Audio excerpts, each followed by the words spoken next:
Assalamualaikum warahmatullahi wabarakatuh. Waalaikumsalam warahmatullahi wabarakatuh.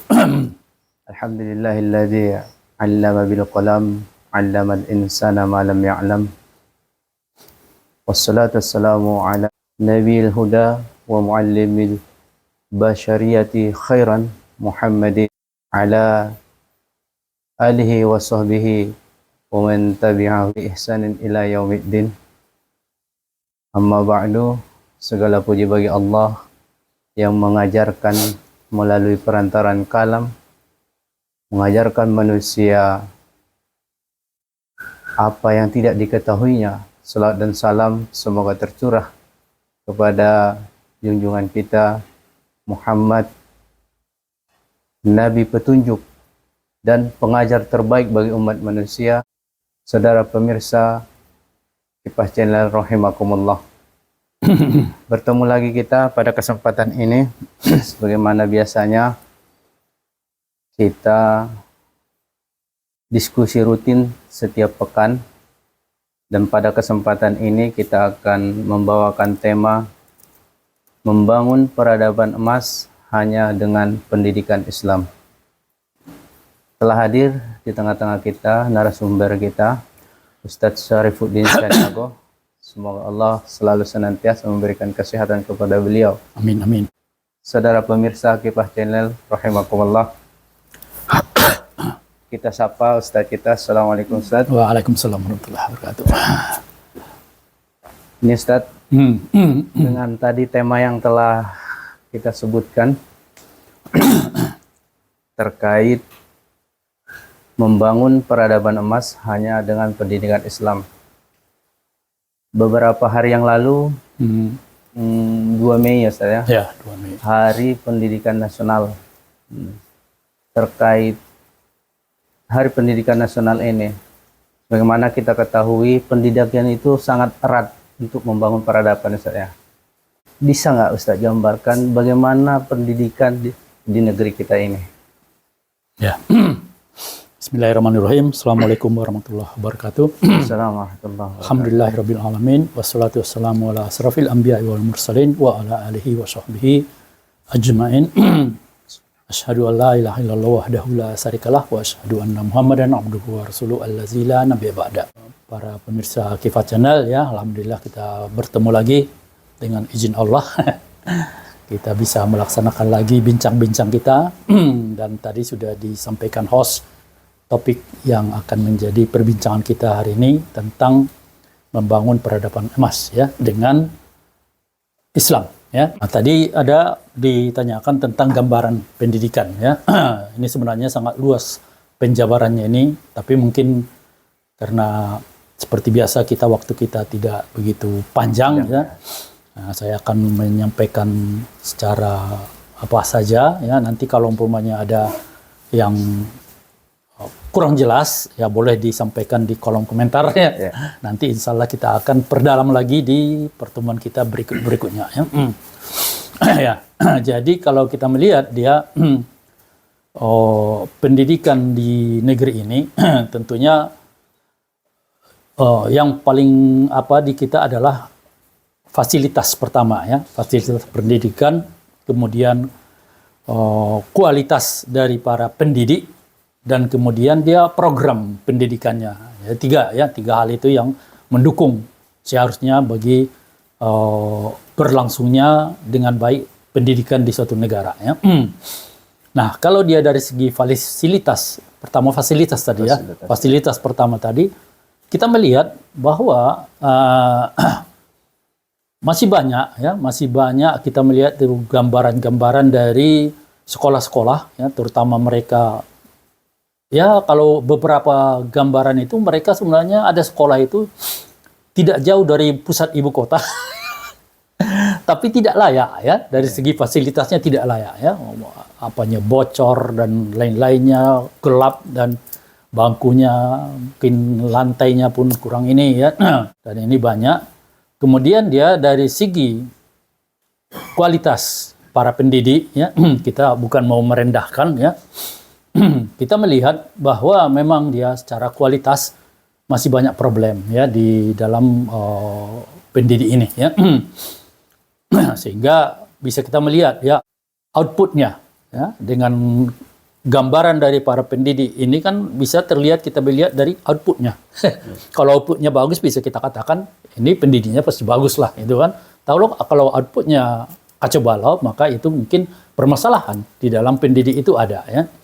Dan kita melihat di situ dari segi output, nah itu dia bisa dibilang sangat rendah ya, sangat rendah kita di negeri ini, sangat rendah dia kemampuan wawasan dari seorang anak didik itu dibandingkan dengan lama dia di dalam pendidikan ya. Katakanlah umpamanya lulusan sekolah menengah atas itu kan dan dengan sederajat itu dia sudah dalam pendidikan selama 12 tahun tapi dia wawasannya tentang keilmuan itu masih cukup rendah ya. Nah, sehingga bisa kita lihat bahwa mereka yang di tamatan sekolah menengah atas ini dianggap oleh dunia industri sebagai yang belum berkompeten gitu untuk diterima bekerja, gitu kan. Mereka masih mencari yang masuk dia perguruan tinggi. Perguruan tinggi ya. Nah, itu menunjukkan bahwa kita tidak bisa mencetak di dalam dari sisi sekolah menengah atas ini orang-orang yang siap sudah terjun untuk bekerja ya. Dari sisi ininya ya. Ini baru dari satu sisi ya, dari satu sisi agar mereka bisa bekerja ya. Belum lagi kita melihat dari sisi lain, umpamanya dari sisi moral, mental. Begitu banyak kita lihat kejadian-kejadian di sekolah-sekolah itu membuli satu sama lain dan banyaklah hal-hal yang sebenarnya itu tidak perlu terjadi ya. Bahkan bukan saja antara murid, banyak kejadian juga murid kepada guru justru ya. Nah, tidak ada terlihat lagi rasa hormat kepada guru dan lain-lain ya. Itu bisa saja munculnya itu karena dia kualitas dari si pendidik itu sendiri ya. Nah, itu dia gambarannya dari sininya ya. Belum kemudian masuk kita ke sistem atau program ya, sistem atau program dalam pendidikan ya. Di mana kita lihat dia pendidikan kita di negeri ini bisa dibilang masih cukup tinggi dia dari segi pembiayaan ya. Terutama dia kalau sudah perguruan tinggi ya. Sehingga dia angka anak didik yang masuk perguruan tinggi itu sangat kecil ya, cuman sekitar 7% dari jumlah orang-orang yang seharusnya sudah bisa masuk ke perguruan tinggi, cuman 7% yang bisa masuk perguruan tinggi. Dari seluruh lulusan SMA itu. Dari seluruh lulusan SMA dan yang sudah lulus sebelumnya itu kan. Tidak cuma dari sekali lulusan tentunya, yang lulus itu ya cuman 7% yang masuk ke sini. Faktor utamanya itu adalah dari sisi biaya tinggi ya, biaya tinggi. Nah, ini dia gambaran dari sisi yang 3 tadi. Dan ini menunjukkan bahwa di sini ini akan memunculkan permasalahan dalam pendidikan karena ini dia yang menjadi dasar utama ya dari bisa terwujudnya pendidikan yang baik atau tidak ya. Ini baru saja dari segi pendidikan ya. Baru kemudian masuk kita dari segi dana, biaya pendidikan ya. Nah, dan itu kalau kita melihat di dalam kita itu dia semestinya itu 20% dari APBN itu masuk dalam pendidikan, memberikan kepada pendidikan. Nah, ternyata kita melihat ini sudah diambil dengan porsi yang cukup besar untuk dibikin untuk masuk dia pembiayaan dari MBG ya. Sementara kita lihat 20% itu saja pun itu belum cukup ya, belum cukup dia. Udah dipangkas. Itu pun udah dipangkas dia dengan alasan ya, kalau memang alasan ya bisa saja kita tarik alasan pembenaran ya. Mereka mengatakan bahwa MBG itu juga ada bagian dari pendidikan ya, karena kalau orang lapar nggak bisa nah, ya oke lah gitu kan. Tapi kan dia harus kita bahas lagi dia tentang ini ya.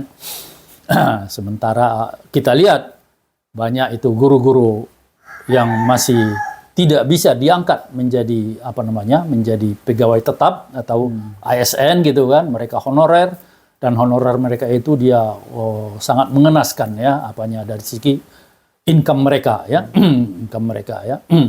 Sebenarnya ini bisa dituntaskan kalau memang dia tadi ini dana pendidikan itu memang dia diperuntukkan benar-benar untuk pendidikan ya, bahkan kalau bisa ditambah ya. Jadi dari sisi dukungan dari negara itu terlihat justru sepertinya menomorsekiankan pendidikan akhirnya kan, membuat program yang jauh lebih bagus menurut mereka dengan mengorbankan pendidikan. Nah, itu berarti dia bisa kita gambarkan ke depan kalau ini terus berjalan begini ya, kondisi pendidikan kita akan semakin buruk ya ke depannya ya. Nah, kemudian di sisi lain dia disebutkan memang dia pendidikan itu adalah salah satu faktor, bahkan bisa dibilang faktor utama untuk kebangkitan suatu bangsa, gitu kan? Kebangkitan suatu bangsa. Tapi dia di sini pendidikan itu bukan sesuatu yang bisa berjalan sendiri. Dia harus ada penopang. Penopang di situ adalah ekonomi, ya kan? Ekonomi ya. Jadi kalau ekonomi tidak bagus, umpamanya sekolah cukup dan ininya cukup fasilitasnya bagus, guru-gurunya bagus, pendidiknya bagus semua, kurikulumnya bagus semuanya. Ketika ekonomi tidak bagus, maka kemudian banyak keluarga itu yang tidak bisa menyekolahkan anaknya karena himpitan ekonomi. Karena tetap ke sana itu tetap berbayar ya, walaupun dia bagus tetap harus berbayar, harus ini ya, dan lain-lainnya. Sehingga ini akan membuat banyak orang kemudian, kalau kita lihat umpamanya di dalam suatu rumah tangga, ketika ada himpitan ekonomi yang kuat, hal yang paling mudah untuk mereka korbankan adalah pendidikan. Ya.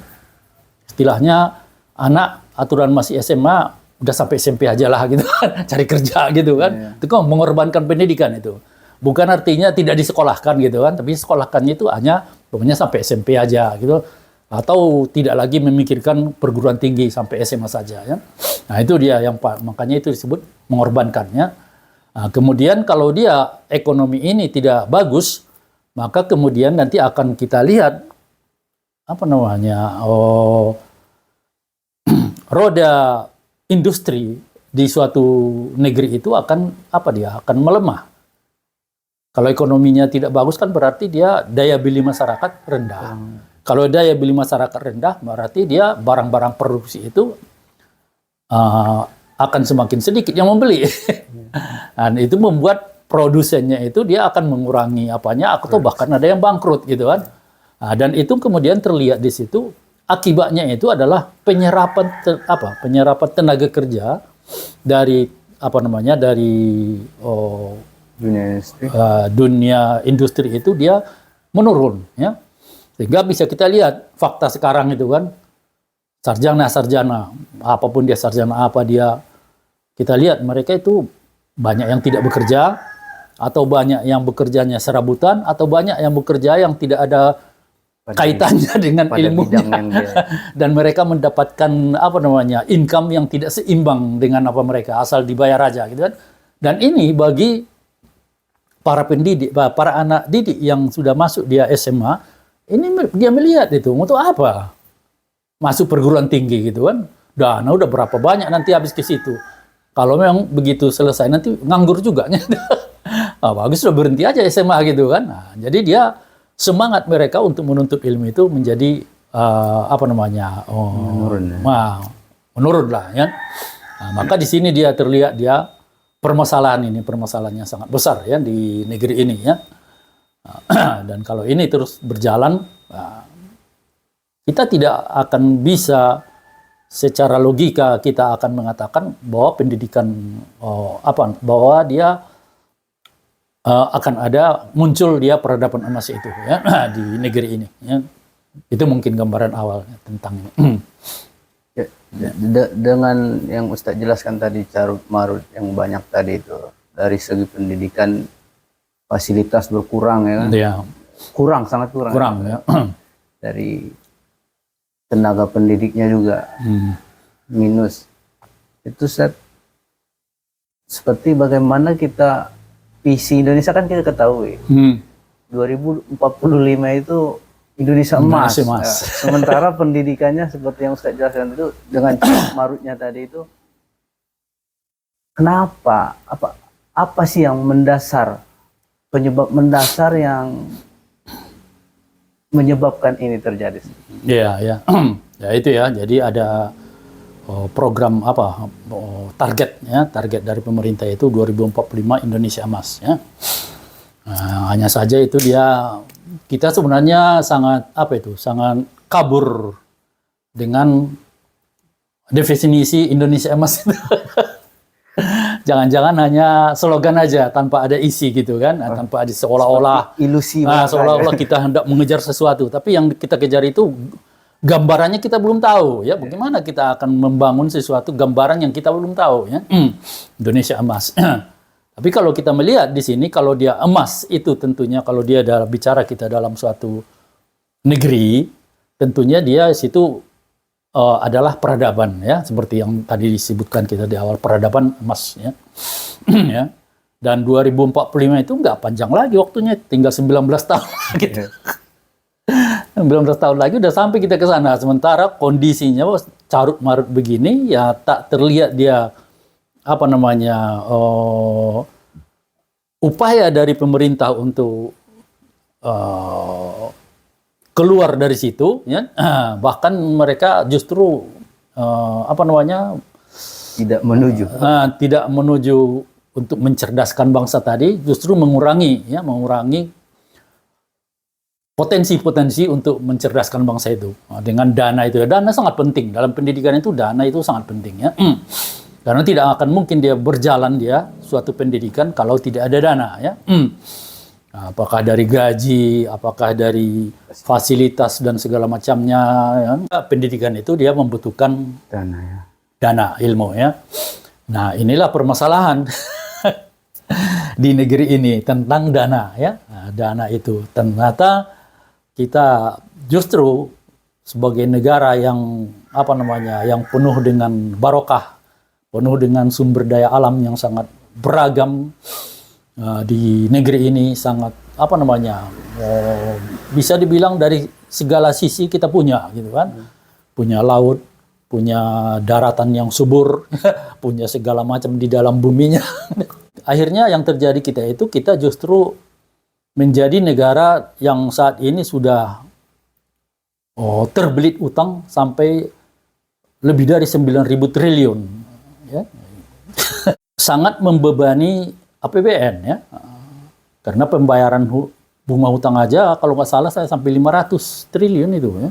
500-an triliun setiap tahun harus kita bayar. Sementara APBN kita 3 ribuan ya. 3 ribuan berarti per 6 dia udah langsung hilang dia kan. Ya. Itu baru bunga hutang, belum lagi hutang yang jatuh tempo ya. Itu naik lagi dia akhirnya ya. Maka itu kita melihat bahwa permasalahan ini adalah permasalahan kembali kepada permasalahan sistem yang diterapkan ya. Nah, di mana dengan sistem yang diterapkan itu akhirnya dia seluruh sumber daya alam itu akhirnya bisa dikuasai oleh asing ataupun dia individu-individu, perusahaan-perusahaan dalam negeri yang orang itu dia swasta ya. Sehingga kemudian keuntungan yang harusnya kita dapatkan dari seluruh sumber daya alam yang ada di negeri ini akhirnya jatuh kepada asing atau kepada perorangan-perorangan atau perusahaan-perusahaan besar itu ya, jatuh ke mereka ya. Nah, sehingga yang kembali kepada negara untuk dialokasikan untuk kepentingan rakyat itu dia sedikit sekali ya. Sehingga itulah kemudian yang dibagi-bagi oleh negara untuk kemudian mendukung berbagai hal gitu kan. Nah, sehingga itulah yang masuk itu ya. Tidak bisa kalau dana itu sedikit ya tidak akan bisa untuk menunjang pendidikan ya. Makanya kita lihat di negara-negara yang industrinya itu maju ya. Itu awalnya bermula dari kekuatan ekonomi ya. Kekuatan ekonomi. Mereka bangun dulu kekuatan ekonomi, baru kemudian ya itu industrinya itu akan akan melesat dia. Melesat dia. Seperti kalau kita bicara dengan Jepang lah gitu kan. Jepang itu kan dia negara yang di tahun 1945 itu hancur lebur kan. Biasanya dia di tahun 60-an udah menjadi kekuatan ekonomi. Hanya dalam berapa dekade gitu kan udah langsung menjadi kekuatan ekonomi di Asia ya. Tapi Ustaz, Indonesia mampu nggak kira-kira itu membangun kekuatan ekonomi dengan yang Ustaz sebut tadi, sumber daya yang ada? Iya, ya mestinya itu dia. Kalau dia itu kita maksimalkan, ya kita maksimalkan sehingga kemudian dia dana-dana yang ada dari sumber daya alam itu bisa masuk ke kas negara, tentu itu akan menunjang ya, akan menunjang dia dari segi semuanya ya. Seperti tadi lah, ketika ekonomi itu aja membaik, berarti dia tadi orang-orang tua itu pasti akan bisa menyekolahkan anak. Berarti udah sekolah dia. Begitu ekonomi itu baik, berarti industri akan berkembang, penyerapan tenaga kerja akan sehingga kemudian seluruh sarjana yang dihasilkan oleh perguruan tinggi itu akan bekerja, sehingga membuat orang-orang itu kemudian mereka berkeinginan kembali untuk untuk menjadi ini kan, karena mereka lihat dapat pekerjaan yang bagus saya nanti kan. Tapi karena kita sudah memakai tadi itu sistem yang kita kenal dengan kapitalisme ya, makanya membuat ini tadi seluruh sumber dana-dana yang mestinya sangat besar itu yang kita dapatkan dari sumber daya alam itu akhirnya tidak berada di tangan kita, berada di tangan asing ya. Makanya di sini ya, belum lagi kita bicara dengan tadi ini ya, dari segi moral anak-anak didik kita gitu kan, output yang keluar yang keluar itu.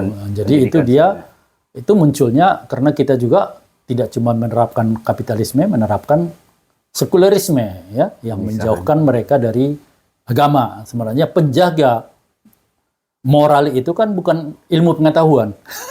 Penjaga moral itu agama. Jadi kalau ilmu saja yang diberikan kepada anak didik itu ya moralnya ya amburadul ya enggak ini ya. Makanya dia harus disatukan ya, harus satu dia dengan ini ya. Satu paket lah ya. Makanya kalau kita lihat di negara-negara barat yang semua sekuler itu ini nggak ada ini, sisi ini nggak ada.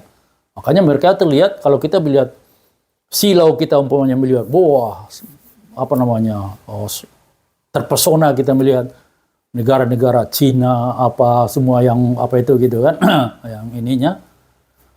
Itu sebenarnya yang kita kagumi ini hanya dari satu sisi, kemajuan mereka secara teknologi ya, secara teknologi, tingginya penyerapan ilmu pengetahuan mereka, kemajuan teknologinya ya.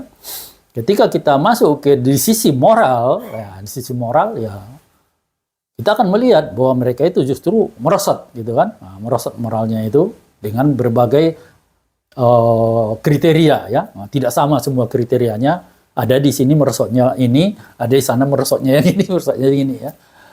Itu yang terjadi ya. Mungkin itu gambarannya. Jadi kalau dia penyebab utamanya adalah penerapan sistem ya, yang sekuler, yang membuat moral itu dia tidak ada penjaganya atau penuntunnya, dan kemudian kapitalisme yang membuat negara itu dia kesulitan untuk mendapatkan dana ya, dana untuk mendukung program-program termasuk pendidikan. Jadi Ustaz, kita kan tadi itu sistem yang kita terapkan sekuler, di segi lain kita sekuler juga. Kan kita umat Islam Ustaz, yang yakin akan Islam itu ada aturan yang mengatur di segala lini kehidupan ini. Bagaimana Ustaz, ada nggak tawaran Islam untuk membereskan sistem yang formal tadi ini? Ya, jadi kalau kita bicara tentang Islam, ya, kita tidak akan berbicara lagi secara teori seharusnya, karena ini sudah dibuktikan. Ya, banyak sudah dibuktikan di belakang gitu ya. Bagaimana? Ini saya kutip ini pendapat dari mereka ya. Jadi dia ada cendekiawan Barat ya, Montgomery Watt ya, nah, dia mengatakan di sini, memang saya bacakan ya, takutnya nanti salah ngomong ya, kutipan cukup beralasan jika kita menyatakan bahwa peradaban Eropa tidak dibangun oleh proses regenerasi mereka sendiri. Berarti dia peradaban Eropa yang terjadi sekarang itu bukan hasil dari mereka. Mereka tok gitu kan. Sampai ke generasi sekarang. Iya. Jadi di sini disebutkan tanpa dukungan peradaban Islam yang menjadi dinamonya, Barat bukanlah apa-apa katanya kan. Nah, kemudian ada lagi seorang cendekiawan juga, Jacques C. Rister, ya. Dia juga berkomentar, selama 500 tahun Islam menguasai dunia dengan kekuatannya, ilmu pengetahuan dan peradabannya yang tinggi. Ya. Itu dia. Kemudian yang terakhir ada lagi, sebenarnya banyak ini pernyataan-pernyataan mereka ya. Jadi ini ada dari mantan presiden Amerika ya, Barack Obama ketika dia berkunjung ke Indonesia, di salah satu pidatonya dia mengatakan peradaban bukan Barat saja, seluruh lah bersinerginya peradaban katanya kan. Peradaban saat ini ya berhutang besar pada Islam. Islamlah yang mengusung lentera ilmu selama berabad-abad serta membuka jalan bagi era kebangkitan kembali dan era pencerahan di Eropa. Ya. Ini kan mereka bicara tentang fakta sejarah ya, fakta sejarah. Fakta sejarah itu adalah ketika yang mereka bicarakan itu Islam. Ya. Nah, berarti di sini kan terlihat bahwa Islam itu mampu ya, dan juga sudah pernah menjadi peradaban emas ya di masanya ya. Sehingga tanpa, kalau umpamanya Islam itu tidak ada dulu ya, kita mungkin saat ini masih dalam kondisi gelap. Masih dalam kondisi gelap, karena tidak ada dia apa istilahnya seperti tadi dinamo katanya kan, pemantiknya itu nggak ada ya, pemantiknya nggak ada ya. Sehingga orang tetap ya umpamanya mau bikin api gitu kan ya, faktor untuk membuat apinya itu nggak ada gitu kan. Ya nggak ada, tetap aja nggak ada api gitu kan. Nah, jadi ini faktornya itu udah ada, kemudian bisa dikembangkan orang menjadi ini, menjadi ini ya. Itu dia gambarannya. Jadi kalau kita melihat sini, Islam itu ada, pasti ada ya. Dari segi sejarah itu sudah terbukti benar ya. Dan kemudian ketika kita melihat dalam Islam, pandangan Islam tentang pendidikan itu, ya itu disebutkan itu dia apa namanya? Tolabul ilmi faridotan ala kulli muslim ya. Sebuah kewajiban. Wajib kita ya. Jadi kalau di dalam Islam itu segala yang sifatnya wajib itu harus diwujudkan. Jadi dia makanya di sini harus ada kemampuan untuk mewujudkan itu agar bisa orang menuntut ilmu. Tidak cuma kita bilang aja tuntut ilmu wajib gitu kan, tapi tidak kita bikin sekolah gitu. Nggak bisa demikian kan. Islam itu begitu ada ini harus, ini bagaimana orang itu harus bisa, itu harus ditopang, difasilitasi mereka itu ya. Itu yang terjadi dalam Islam, begitu dia disebut dia kewajiban, maka langsung itu. Makanya dia perguruan tinggi pertama yang ada di muka bumi ini ada di negeri Muslim dulu kan, di Irak ya, perguruan tinggi dan kemudian perpustakaan yang paling besar pun dulu adanya di sana ya. Sampai kemudian orang-orang dari dari Eropa itu ya berdatangan untuk menimba ilmu di sana ya. Kemudian dari sisi kita tadi itu kan dia hanya kewajiban, wajib itu kan. Nah, tentunya kalau dari sisi kewajiban dalam Islam segala sesuatu yang wajib itu berarti dia adalah perbuatan terpuji. Ya. Kalau perbuatan terpuji pasti akan mendapatkan ganjaran dari Allah. Ya. Dan Allah mengatakannya yarfa'ullaha allazina amanu minkum. Ya. Allah akan mengangkat orang-orang yang beriman di antara kalian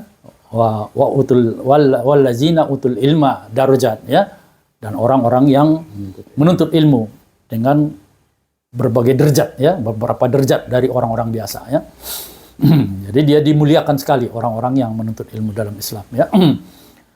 Dan kemudian kalau kita bicara tadi tentang tentang pendidikan itu tidak terpisahkan dari dana gitu kan. Nah, Makanya kita lihat Islam itu juga punya sebuah sistem dalam ekonomi, ya. Sistem ekonomi yang menopang, sehingga kemudian segala sumber daya yang ada di suatu negara itu benar-benar dikuasai oleh negara, tidak boleh dikasih kepada siapapun, ya, dan kemudian seluruh dana yang kita dapatkan dari sumber daya itu bisa kemudian dimanfaatkan untuk kepentingan-kepentingan rakyat, terutama salah satunya dia dalam pendidikan ini, ya. Jadi dia terpenuhi dia dari sistem ekonominya menopang, ya, sehingga kemudian ini, ya, bisalah kemudian pendidikan ini digonjot sesempurna mungkin, ya. Tapi judul tadi dia peradaban. Nah, peradaban emas, ya. Tapi kalau namanya peradaban itu dia tidak cuman dia dari segi kesejahteraan, tidak cuman dari bangkitnya teknologi, tapi kemudian manusia-manusianya itu pun juga bangkit secara kemanusiaan, ya. Secara moral mereka bagus, makin bagus gitu. Perilaku moral itu mereka membaik dari sebelumnya, ya. Makanya kalau kita bandingkan rumahnya ketika Islam dipeluk oleh bangsa Arab, ya, mereka langsung berubah menjadi bangsa yang tinggi secara moralitas, cara perilaku dibanding dengan masa sebelum mereka masuk Islam, ya. Kita tahu dulu dengan istilah jahiliyah dulu kan, ya, segalanya bisa dilakukan. Iya. Segalanya bisa dilakukan, ya. Jadi itu, ya. Jadi dia ada di sini. Kalau peradaban itu dia di satu sisi dia memang pendidikan penting, ya, tapi di satu sisi dia ada juga di situ faktor pembatas, ya, pembatas kita ketika kita hendak berbuat di dalam perbuatan kita, ya. Itulah yang kita kenal dengan ketentuan-ketentuan dalam agama, ya. Jadi kalau pembatas ini dia munculnya dari manusia akan berbeda pendapat. Pokoknya nggak boleh begitu. Saya yang bilang, siapa yang nggak boleh? Kami boleh, gitu kan. Nah, jadi pembatas itu harus datangnya dari Al-Khaliq, ya. Nah, itulah dia agama, ya. Dari situlah kemudian muncullah yang kita kenal dengan pembatas itu dengan penentuan hukum, ya. Nah, hukum itu yang kita kenal dengan seperti ahkamul khamsah itu kan, ya. Mana yang wajib, mana yang sunnah, mana yang mubah, makruh, haram, ya. Sehingga dengan demikian itu dia berjalannya sebuah peradaban itu peradaban yang benar-benar dia punya tatanan yang bagus, ya. Itulah makanya disebutnya peradaban emas, ya. Kalau hanya peradaban saja tanpa tatanan yang bagus, ya nggak bisa, ya. Seperti umpamanya kita melihat Amerika sekarang itu, apakah mereka peradaban emas? Ya. Saya pernah melihat di satu video di sosmed, ya. Ada orang yang mungkin dia konten kreator atau apa gitu. Dia di Eropa ini bertanya kepada orang-orang di jalan bagaimana tentang pandangan mereka tentang peradaban Barat saat ini dengan Islam. Nah, itu kan, itu tanyanya. Nggak tahu saya apa Muslim yang nanya itu enggak. Nah, jadi ada seorang bapak, udah agak lumayan tua, mungkin dia usianya 50-an gitu kan, sama istrinya. Mereka mengatakan begini, ya. Kita di Barat, katanya kan, kita di Barat, peradaban yang kita sekarang ini adalah peradaban kita punya harta, katanya. Peradaban kita punya harta. Cuman itu yang kita dapat, kita ada, katanya. Dari segi moral, dari segi apa, nggak ada, katanya. Mereka orang-orang Muslim itu, mereka kuat di situ. Moral apanya semua kuat mereka di situ, ya. Sehingga dengan umpamanya tidak seperti kita pun mereka itu hartanya banyak, mereka tetap bahagia, katanya. Kita udah ditumpuk harta itu kayaknya masih ngejar apa segala macam gitu. Kurang dengan ini. Makanya dia bilang di situ, saya melihat ini masa depan itu Islam, katanya. Nah, dia kita ini akan hancur kita oleh katanya, oleh cara pandang kita tentang peradaban itu, ya. Karena peradaban itu dalam pandangan itu mungkin dia tidak jelaskan. Jadi saya simpulkan peradaban itu dalam pandangan mereka adalah mendapatkan sebanyak-banyaknya dunia. Nah, itu kan. Kalau kita sudah mendapatkan sebanyak-banyaknya dia kemewahan dunia, berarti kita sudah menjadi peradaban yang bagus. Nah, jadi dia bilang begitu ya. Nah, saya rasa itu Islam. Mereka itu akan apa ya? Akan di depan nanti mereka akan menguasai dunia ini. Ya. Kita akan hancur sendiri dengan cara pandang kita tentang peradaban itu. Nah, itulah gambarannya ya. Belum lagi secara keimanan. Keimanan ya. Nggak mungkin lah kemudian Allah Subhanahu Wa Taala yang Rahman dan Rahim itu dia tidak memberikan tuntunan bagi kita agar kita bisa merubah peradaban di muka bumi ini dengan peradaban emas ya.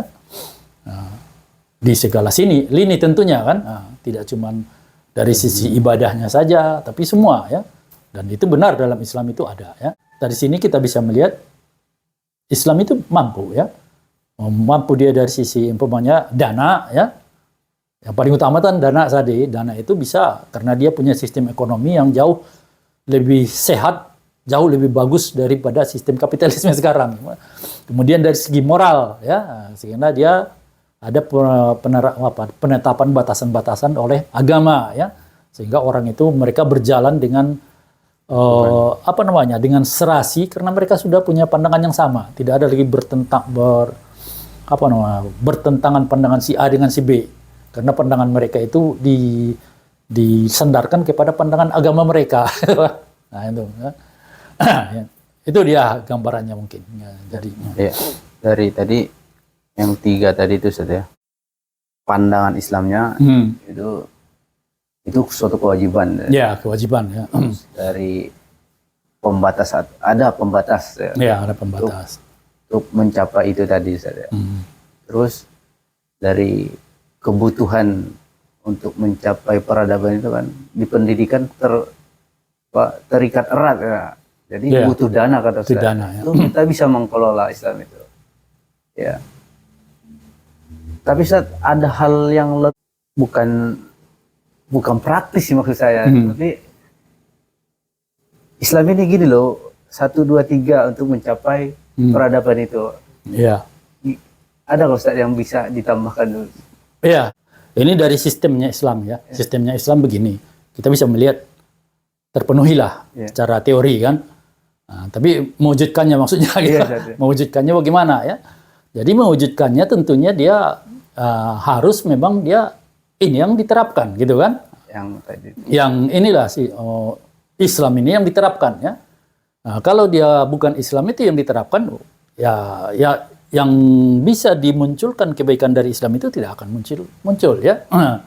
Jadi harus Islam itu yang diterapkan. Artinya dia negeri itu harus terlebih dahulu merubah sistem yang mereka pakai dengan sistem Islam. Itu langkah awalnya. Itu langkah awal ya, itu langkah awal. Dan itu sebenarnya langkah yang paling mudah sebenarnya itu. Itu kan hanya urusan mau atau tidaknya. Kembali ke mau atau tidak gitu kan. Nah, cuman kan karena kita sudah selama ini sudah teralihkan dia dengan dan jauhnya kita tentang pemahaman Islam itu dan kita melihat bahwa ini sistem yang dipakai ini adalah sistem yang sangat bagus, maka di sini menjadi tidak semudah itu. Seakan-akan sulit ya. Di sinilah perlunya kemudian tadi ini ada orang yang seperti kita lah gitu kan, ada orang yang mencerahkan kembali kaum muslim ya tentang ini ya.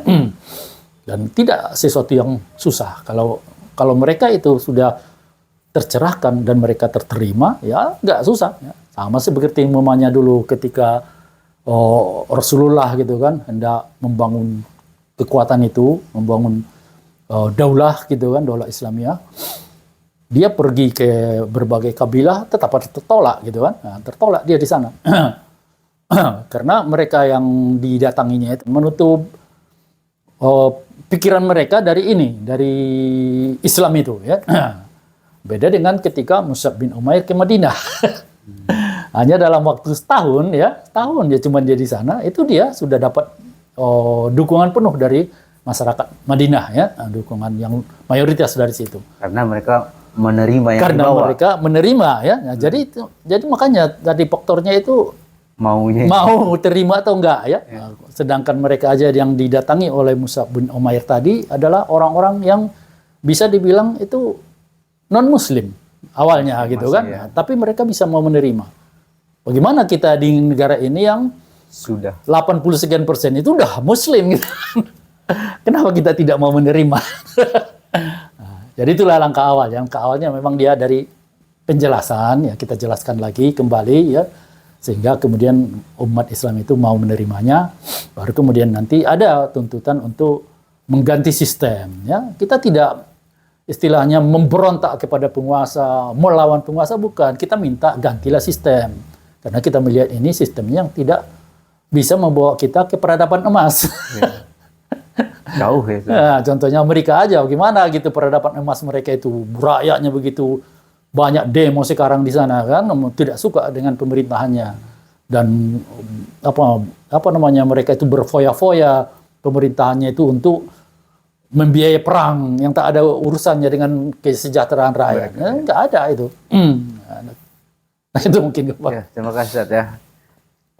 Saudara pemirsa Kibah Channel rahimakumullah, ya jelas tadi yang Ustaz paparkan tadi untuk kita yang tahu agar segera memberitahu. Nah, makanya kami terus menerus nih tema-tema hangat yang terbaru. ya. Ini kami insya Allah akan terus mendiskusikan setiap pekan. Jangan tinggalkan kebaikan ini. Maka channel Kibah Padang Sidimpuan, like, subscribe, dan komentar. Insya Allah ada pertanyaan di sesi lain nanti Ustadz sendiri menjawab nanti insya Allah ya, Saudara. Terima kasih atas perhatiannya. Kurang dan janggal kami mohon maaf.